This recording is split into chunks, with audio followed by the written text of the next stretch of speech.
In a tense book excerpt, Jill Duggar claims her parents treated her worse than her pedophile brother, Josh. Jill describes a painful meeting with her parents in an extract from her new memoir, Counting the Cost, which will be released on Tuesday. An excerpt from Jill Duggar Dillard's upcoming biography, Counting the Cost, reveals that she had a severe disagreement with her divorced parents. The People extract, which was made public on Monday, describes Jill's account of a mediated meeting she and her spouse, Derek Dillard, had with her parents, Jim Bob and Michelle Duggar, following a breaking point in the tensions surrounding their alienation from her fervently conservative family. Jill remembers writing her parents a letter expressing her and Derek's thoughts, and then sitting down with them. She also talks about a meeting that Jim Bob had been greeted by a young woman who complimented him and asked to take a video with him as soon as they entered the premises for the meeting. You think I'm some kind of horrible person just because I wear pants and have a nose ring, and yet you see that girl outside and praise her, Jill remembers saying to her father at the time. Daddy, that's the reason I'm sobbing. You can't see it, but I'm developing and evolving just like that girl out there. You handle me as though I'm a rebel who has abandoned you. You handle me worse than you handle my brother, the pedophile. Josh's inappropriate touching of 4 of his sisters and 1 babysitter throughout his adolescence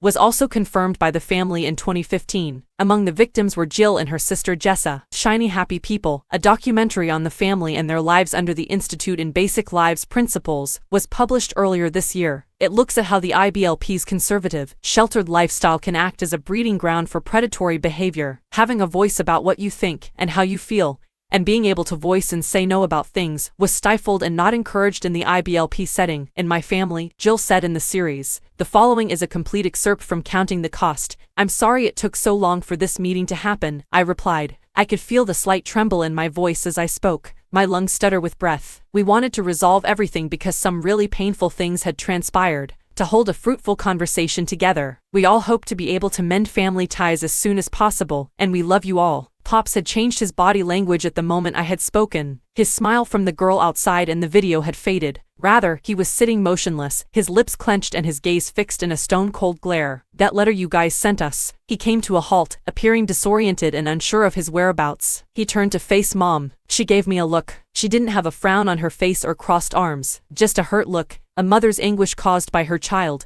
It was the most disrespectful thing I've ever read.